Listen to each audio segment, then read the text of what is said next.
This is part 2 of a 3-part series of videos on research intended for both undergraduate and postgraduate medical professionals interested in carrying out research as part of their professional development.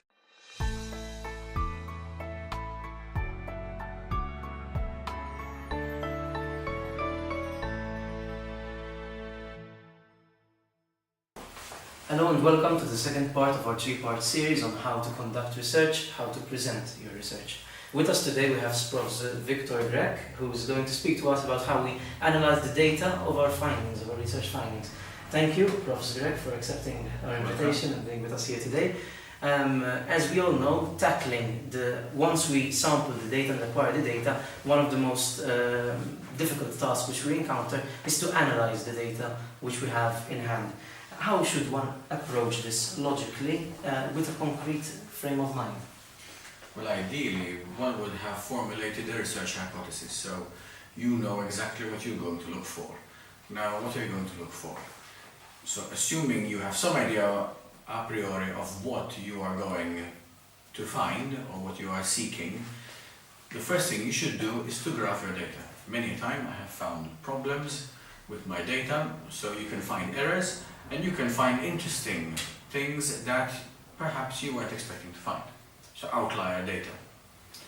Once you've plotted the data and seen whether this approximately exceeds to what you thought you would be finding from this data set, then one proceeds in the analysis. Now the types of analysis vary. It varies in terms of what kind of test you're going to use and what kind of software you're going to use to do that test. Now, depending on what kind of software you use, that makes it more or less difficult.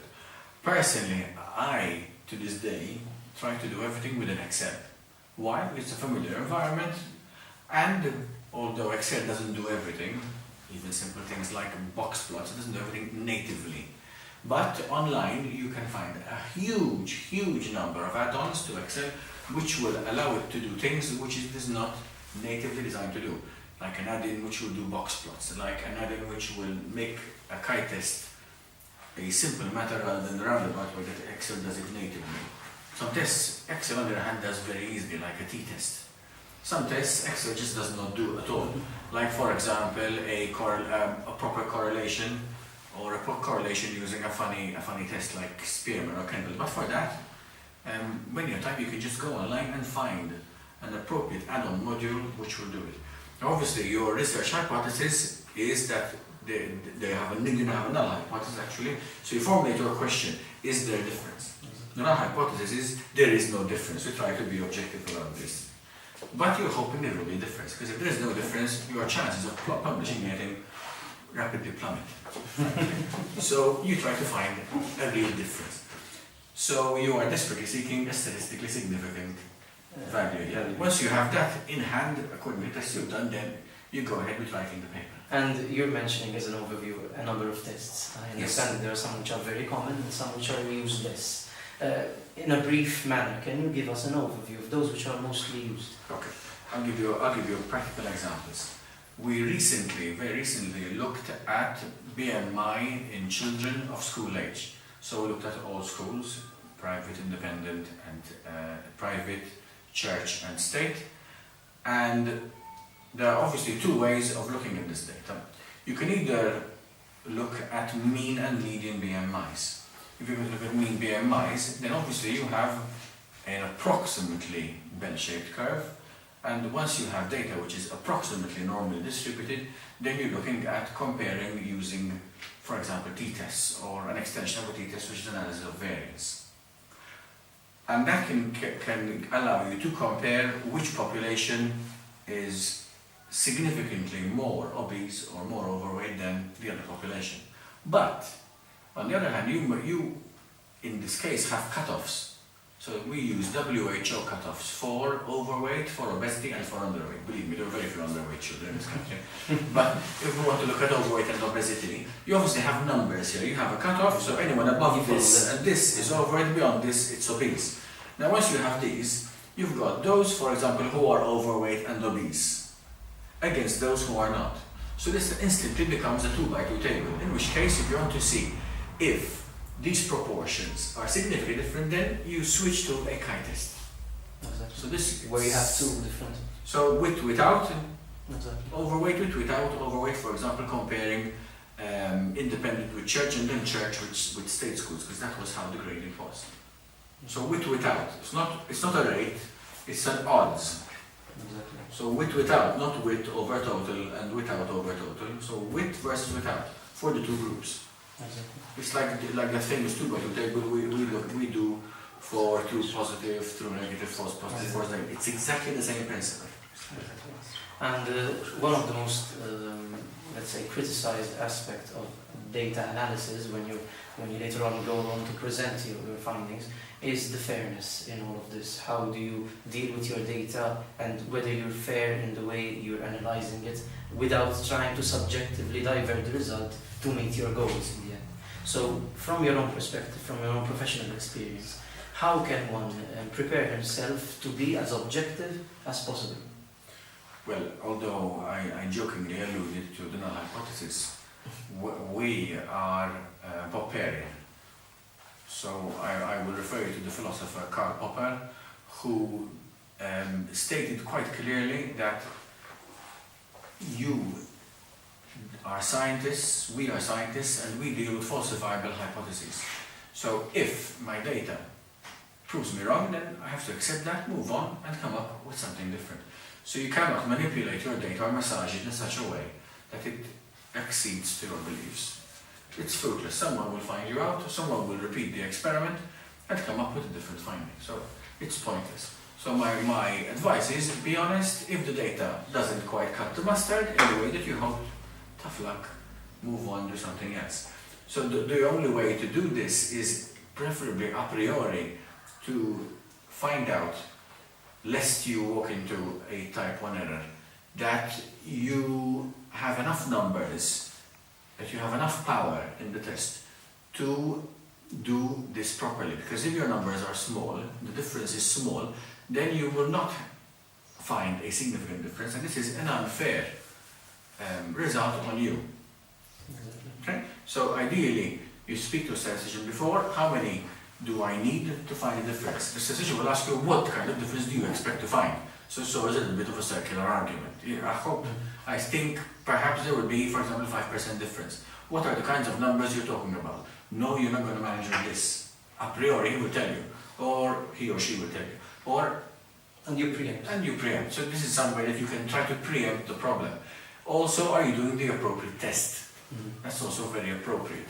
So for example, if you're doing a correlation test, there are at least 4 types of correlation tests you can do that I know, probably there are more.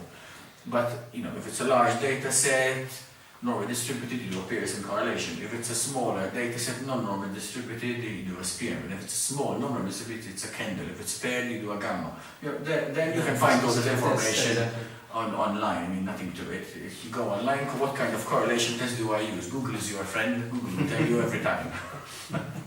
So we're speaking about the mental processes involved in analyzing data, how graphical representation and a chart will help you to see how the distribution is. But in the end, when you end up to document the methodology which you use to analyze data, what tips can you give us there? Be honest, be clear, be concise.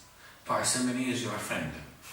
The less hyperbole you use, the more direct, clear, and to the point you are, the less long words you use, the more elegant you are prose, the more likely it is that you will convey a clear message, that you are not hiding anything, and what you're giving the audience is the truth. I understand that you have been quite ambitious in trying to condense the topic of analyzing data in a short interview, speaking about all these tests, which obviously have so much background knowledge behind them. But I also understand that many of our audience here want to know more, possibly to try and improve their skills in conducting research. So where can they find more information? What do you advise them to do? Well, I did say Google is your friend. Yes. You can find many of your answers online if you look. So this is what I do in the first instance. In the second instance, you can buy a book. There are many books which will help you. It's like a self-help book on how to do research. Thirdly, in this country, we have run a course 4 times on how to write a scientific paper. This we do on an ad hoc basis.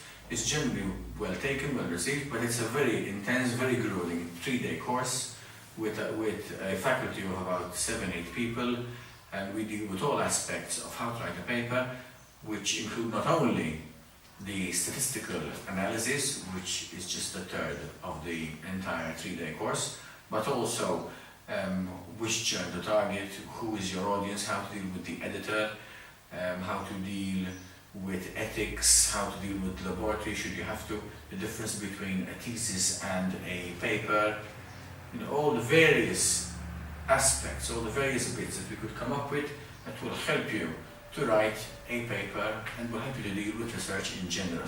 So, Prof, in conclusion, what is your take-home message on this subject?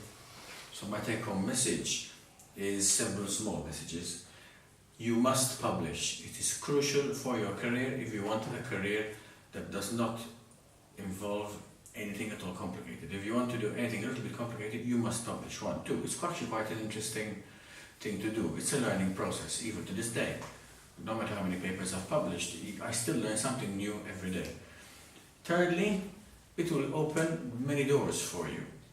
So you really must publish. 4th, if you've done a thesis and you haven't published it, it is as if you haven't done it. This is a very important message I would like to pass on. You must publish whatever research you've done, or at least give it a good shot. This is very important. 5th, although it is nice to advance knowledge, if you want to progress in your career and advance in your career and make some money in your career perhaps, publishing is important as well. And on that note, I thank you for your time, for being here with us today. I also thank our audience for following our series, and also invite them to like and share our Facebook page and continue catching up on the many interviews which we're publishing on TheSynapse. Thank you.